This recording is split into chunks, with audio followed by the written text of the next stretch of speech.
ओम शांति। आज 22 अगस्त 2026 की बाबा की मुरली सुनते हैं। आज मीठे मीठे बाबा ने कहा, मीठे बच्चे, विशाल बुद्धि बन, बड़ों बड़ों की ओपिनियन ले, अनेक आत्माओं का कल्याण करो। उनसे हॉल आदि लेकर खूब प्रदर्शनियां लगाओ। आज की मुरली का प्रश्न है, अभी तुम्हें कौन सी स्मृति आई है जिसका सिमरण कर तुम कभी दुखी नहीं होंगे?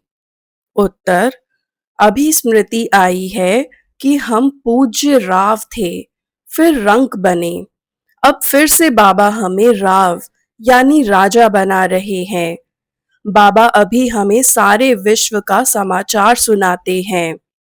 हम वर्ल्ड की हिस्ट्री ज्योग्राफी को जान गए हैं। इन्हीं स्मृतियों का सिमरण करते रहो तो कभी अपने को दुखी नहीं समझेंगे, सदा खुश रहेंगे। आज की मुरली का गीत है, नैनहीन को राह दिखाओ प्रभु। ओम शांति। इस मुरली की शुरुआत बाबा बच्चों को उनकी वास्तविक स्थिति की याद दिलाकर करते हैं। गीत में एक ऐसी आत्मा की पुकार है जिसे सही रास्ता दिखाई नहीं दे रहा और जो प्रभु से मार्गदर्शन मांग रही है। बाबा समझाती हैं कि आज बच्चों को रास्ता खोजने के लिए इधर-उधर भटकने की जरूरत नहीं है, क्योंकि बाप स्वयं आकर जीवन मुक्ति का रास्ता बता रहे हैं।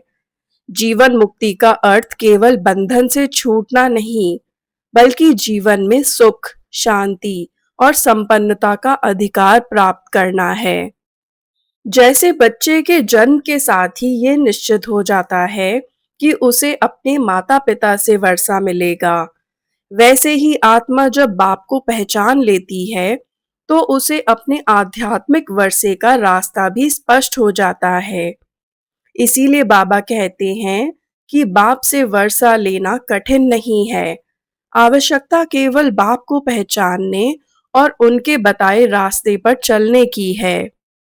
अभी तक मनुष्य भक्ति के रास्ते पर परमात्मा को खोजते हुए अलग-अलग साधनों और मान्यताओं में भटकता रहा है।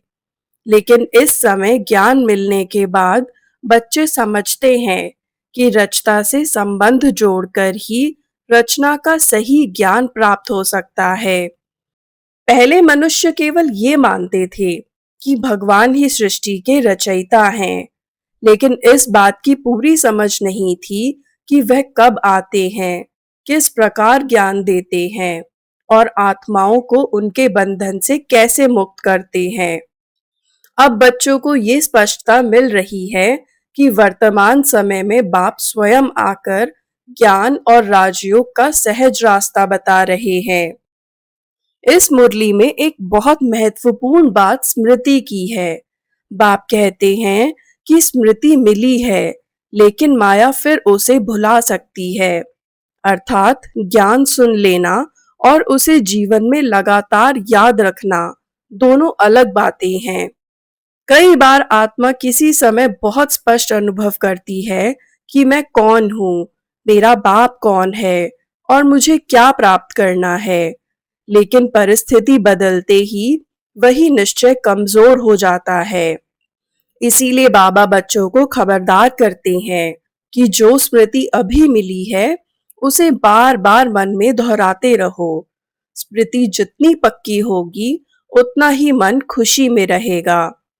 इसी के साथ बाबा पवित्रता की प्रतिज्ञा की याद भी दिलाते हैं। रक्षाबंधन का वास्तविक अर्थ केवल धागा बांधना नहीं है। यहाँ ये अपने जीवन को विकारों से बचाने की प्रतिज्ञा है।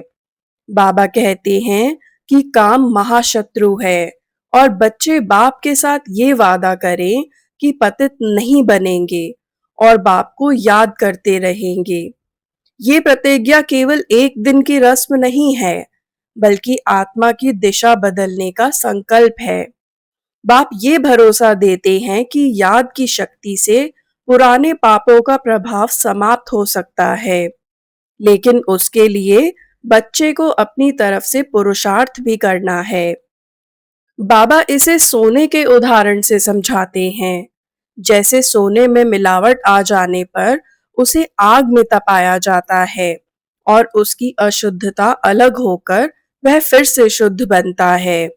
वैसे ही आत्मा पर भी अनेक जन्मों की अशुद्धियों की परतें चढ़ी हुई हैं। आत्मा की मूल स्थिति पवित्र थी, लेकिन अलग-अलग अवस्थाओं से गुजरते हुए उसमें अशुद्धता आती गई।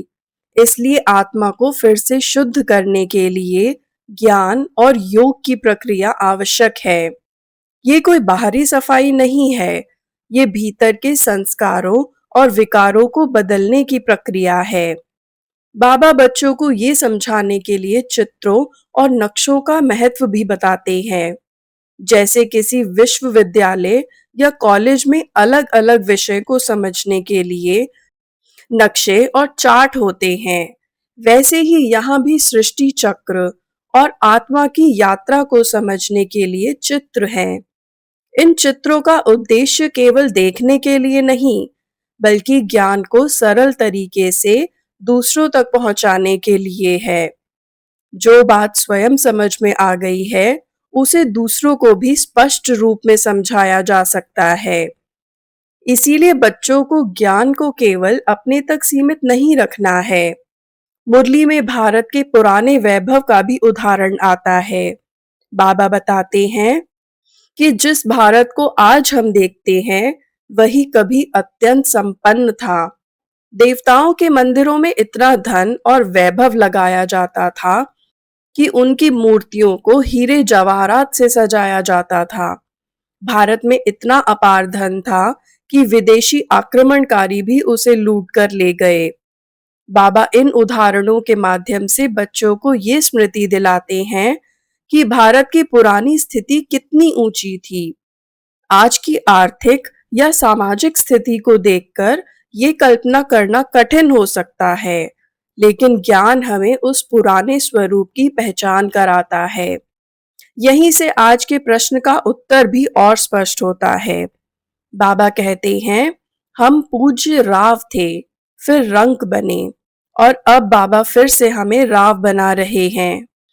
इसका अर्थ है कि आत्मा ने पहले श्रेष्ठ और सम्मानित स्थिति का अनुभव किया, फिर अनेक जन्मों के चक्र में उसकी स्थिति नीचे आती गई और अब संगम पर उसे फिर से अपनी खोई हुई श्रेष्ठता प्राप्त करने का अवसर मिल रहा है। इसीलिए यदि वर्तमान जीवन में कोई कठिन परिस्थिति आ भी जाए, तो उसे देखकर स्वयं को दुखी मानने की आवश्यकता नहीं है। अगर बुद्धि में ये स्मृति रहे कि मैं क्या थी, अभी क्या सीख रही हूँ और भविष्य में क्या बनने वाली हूँ, तो वर्तमान की छोटी परेशानियां उतनी बड़ी नहीं लगेंगी। बाबा इसी स्मृति को बार-बार सिमरण करने के लिए कहते हैं। आत्मा जब अपनी पूरी यात्रा को देखती है, तो उसकी दृष्टि वर्तमान परिस्थिति से ऊपर उठती है। अभी भले ही जीवन में कोई कमी हो, लेकिन हमें ये ज्ञान है कि हम किस दिशा में जा रहे हैं। हमारे पास भविष्य का लक्ष्य है और उस लक्ष्य तक पहुंचने का रास्ता भी है। यही आंतरिक खुशी का आधार बनता है। बाबा आगे बच्चों को बताते हैं कि उन्हें केवल अपनी स्थिति नहीं, बल्कि पूरे विश्व का इतिहास और भूगोल समझ में आ गया है। इसका अर्थ केवल देशों के नक्शे या राजनैतिक इतिहास को जानना नहीं है। यहाँ विश्व की आध्यात्मिक यात्रा को समझना है। सृष्टि कैसे नई से पुरानी होती है, पहले कौन सी स्थिति थी, बाद में अलग अलग धर्म और राज्य कैसे आते गए और भारत की स्थिति कैसे बदलती गई। इस दृष्टि से बच्चों की बुद्धि में पूरे विश्व के चक्र का एक स्पष्ट चित्र बन जाता है। बाबा बताते हैं कि एक समय भारत में एक धर्म, एक राज्य, एक मत और एक भाषा की स्थिति थी और लोग सुखी थे। बाद में अनेक धर्म और अलग-अलग मान्यताएं आती गईं तथा आपसी संघर्ष बढ़ता गया। भारत भी धीरे-धीरे अनेक हिस्सों में बंटता गया। इस तुलना से बच्चों को ये समझने में मदद मिलती है कि आज की दुनिया की विविधता और संघर्ष हमेशा से ऐसे नहीं थे। वर्तमान स्थिति एक लंबे चक्र का परिणाम है। सतयुग की स्थिति का वर्णन करते हुए बाबा कहते हैं कि वहां दुख का नाम नहीं था, बीमारी जैसी परेशानी भी नहीं थी। इसीलिए उस अवस्था को स्वर्ग कहा जाता है। आज मनुष्य उस समय की वास्तविक स्थिति को नहीं जानते, इसीलिए वे केवल मंदिरों में देवताओं की पूजा करते हैं।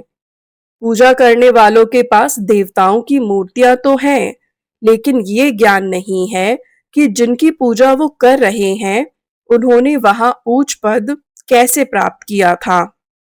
यही कारण है कि बाबा बच्चों को विशेष रूप से लक्ष्मी नारायण के जीवन के बारे में लोगों को समझाने के लिए कहते हैं।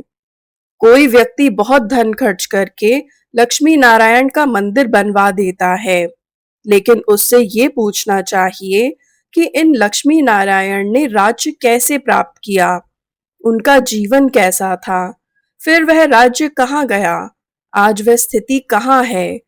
इन प्रश्नों के माध्यम से केवल पूजा की भावना से आगे बढ़कर ज्ञान की ओर ध्यान खींचा जा सकता है। बच्चों के पास इन बातों का उत्तर है, इसीलिए उन्हें दूसरों के सामने इसे समझाने का प्रयास करना चाहिए। इसीलिए बाबा कहते हैं कि बड़े बड़ों के ओपिनियन लेनी चाहिए। समाज में जिन लोगों की बात बहुत लोग सुनते हैं, यदि वे इस ज्ञान और सेवा के कार्य को समझकर अपना समर्थन दें, तो उसका प्रभाव बहुत दूर तक जा सकता है। किसी बड़े व्यक्ति का नाम या समर्थन केवल प्रतिष्ठा के लिए नहीं, बल्कि अनेक आत्माओं तक रास्ता पहुंचाने का माध्यम बन सकता है। इसीलिए बच्चों की बुद्धि छोटी सीमा में नहीं रहनी चाहिए। उन्हें सोचना चाहिए कि अधिक से अधिक लोगों तक ये संदेश कैसे पहुंचाया जा सकता है। बाबा प्रदर्शनियों को इसी सेवा का एक बड़ा माध्यम बताते हैं। केवल छोटे स्तर पर बैठकर कुछ लोगों को समझाने के बजाय बड़े हॉल लेकर ऐसी प्रदर्शनियां लगानी चाहिए जहां बहुत से लोग आकर सृष्टि चक्र, आत्मा, परमात्मा और राजयोग के विषयों को समझ सकें। एक शहर में एक स्थान ही पर्याप्त नहीं माना जाए। आवश्यकता के अनुसार कई स्थानों पर प्रदर्शनियां लगाई जा सकती हैं। समाचार पत्रों और प्रचार के माध्यम से लोगों को जानकारी दी जाए, ताकि जिन्हें वास्तव में समझने की इच्छा है, वे वहां पहुंच सकें। यहाँ बाबा का मुख्य संदेश है कि सेवा में विशाल बुद्धि चाहिए। यदि हम सोचेंगे कि हमारे पास जितने लोग आते हैं, बस उतने ही पर्याप्त हैं, तो सेवा सीमित रह जाएगी। लेकिन यदि बुद्धि में ये रहे कि अनेक आत्माओं को रास्ता देना है, तो नए नए उपाय सूझेंगे। बड़े हॉल, बड़े लोगों की सहायता, प्रचार और प्रदर्शनियां, ये सब उसी विशाल दृष्टि के साधन हैं। सेवा को बड़े पैमाने पर करने के लिए सहयोगी भावना भी चाहिए। इसीलिए बच्चे आपस में मिलकर तैयारी करें और एक दूसरे की मदद करें। मुरली में ये भी स्पष्ट किया गया है कि बड़े लोग कई बार किसी कार्यक्रम का उद्घाटन तो कर देते हैं और रास्ते को अच्छा भी कहते हैं, लेकिन इसका अर्थ ये नहीं है कि उन्हें ज्ञान की पूरी गहराई समझ में आ गई है। इसीलिए केवल किसी बड़े व्यक्ति की प्रशंसा को अंतिम उपलब्धि नहीं मानना है। वास्तविक उद्देश्य ये है कि वे स्वयं भी बात को समझें और फिर अपने प्रभाव के माध्यम से दूसरों तक भी पहुंचाएं। इसके बाद बाबा ब्राह्मण जीवन और प्रजापिता ब्रह्मा की स्थापना की बात समझाते हैं। संगम युग पर ब्राह्मण धर्म की रचना होती है। बच्चे इसे केवल किसी पुस्तक में पढ़कर नहीं, बल्कि अपने सामने चल रही प्रैक्टिकल स्थिति के रूप में अनुभव कर रहे हैं। ब्रह्मा के माध्यम से ब्राह्मणों की रचना होती है और ये आध्यात्मिक यज्ञ चलता है। इसीलिए ये ज्ञान किसी साधारण मनुष्य की बनाई हुई शिक्षा नहीं है। आत्माओं को ज्ञान देने वाला स्वयं परम पिता परमात्मा है। बाबा इस बात को भी स्पष्ट करते हैं कि ब्रह्मा को स्वयं रचयिता नहीं कहा जा सकता। रचयिता एक परम पिता परमात्मा है। ब्रह्मा तो माध्यम है, जिनके द्वारा स्थापना का कार्य होता है। इसी प्रकार विष्णु पालना का प्रतीक है। ब्रह्मा से विष्णु बनने और विष्णु से ब्रह्मा बनने की बात बच्चों को इस पूरे चक्र की गहराई समझाने के लिए बताई गई है। यहाँ बहुत कम शब्दों में बहुत बड़ा रहस्य समझाया जाता है। ब्रह्मा से विष्णु बनने में 1 सेकंड की बात है, जबकि विष्णु से ब्रह्मा बनने में 84 जन्मों का चक्र है। मुरली में मूल वतन और सूक्ष्म वतन की भी बात आती है। आत्माओं का मूल स्थान शांति धाम है।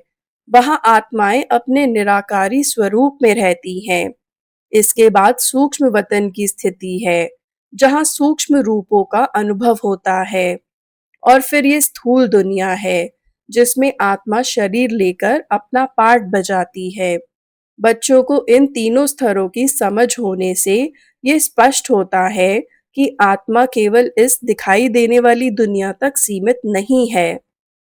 इसी ज्ञान को बाबा सारा राज बुद्धि में बैठा हुआ कहते हैं। सृष्टि चक्र बहुत विस्तृत है, लेकिन बच्चों को उसका सार समझ में आ गया है। यही कारण है कि बच्चों को भीतर से खुशी होनी चाहिए। ये खुशी बाहरी साधनों से नहीं आती। ये उस ज्ञान से आती है कि मैं कौन हूँ, मेरा बाप कौन है, ये दुनिया किस प्रकार चलती है और मेरा भविष्य क्या है। मुरली में कांटों का जंगल और फूलों का बगीचा भी इसी परिवर्तन को समझाने के लिए आते हैं। वर्तमान दुनिया में मनुष्य के संस्कार और व्यवहार बहुत प्रकार के दुख और संघर्ष पैदा करती हैं। इसीलिए इसे कांटों का जंगल कहा गया है। इसके विपरीत देवताओं की दुनिया को फूलों का बगीचा कहा गया है, जहां जीवन की गुणवत्ता बिल्कुल अलग होती है। बच्चों को ये परिवर्तन केवल सुनना नहीं, बल्कि स्वयं में भी श्रेष्ठ संस्कारों के रूप में लाना है। अंत में बाबा बच्चों को सेवा की ओर फिर से प्रेरित करते हैं। ज्ञान लेकर केवल अपने लिए खुशी में रहना पर्याप्त नहीं है। जैसे बादल सागर से पानी लेकर फिर वर्षा के रूप में उसे धरती पर बरसाते हैं, वैसे ही बच्चों ने बाप से ज्ञान लिया है, तो अब उसे दूसरों तक पहुंचाना है। इसीलिए आपस में मिलकर प्रदर्शनियां तैयार करना, एक दूसरे की सहायता करना और सेवा में उत्साह रखना जरूरी है। बाबा का पूरा जोर है सर्विस, सर्विस और सर्विस। इस पूरी मुरली का मूल भाव ये है कि बच्चों को अपनी श्रेष्ठ पुरानी स्थिति की स्मृति में रहना है। ये पहचानना है कि अभी बाप हमें फिर से ऊंचा पद प्राप्त करने की पढ़ाई पढ़ा रहे हैं, और इस ज्ञान को केवल अपने तक नहीं रखना है। विशाल बुद्धि बनकर बड़े स्तर पर सेवा करनी है, प्रभावशाली लोगों की सहायता लेनी है और प्रदर्शनियों के माध्यम से अधिक आत्माओं को रास्ता दिखाना है। जब आत्मा को ये स्मृति रहती है कि मैं पहले पूज्य स्थिति में थी, अभी बाप से अपना खोया हुआ राज्य प्राप्त करने की पढ़ाई पढ़ रही हूँ और भविष्य में फिर श्रेष्ठ दुनिया का अनुभव करना है, तब वर्तमान की परिस्थितियां उसे आसानी से दुखी नहीं कर सकती।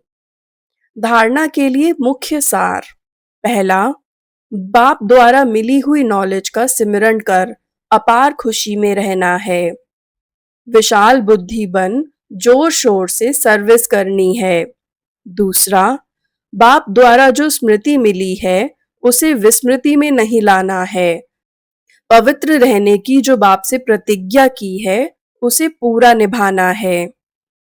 आज का वरदान है न्यारेपन के अभ्यास द्वारा फरिश्ते रूप का साक्षात्कार कराने वाले निरंतर सहज योगी भव।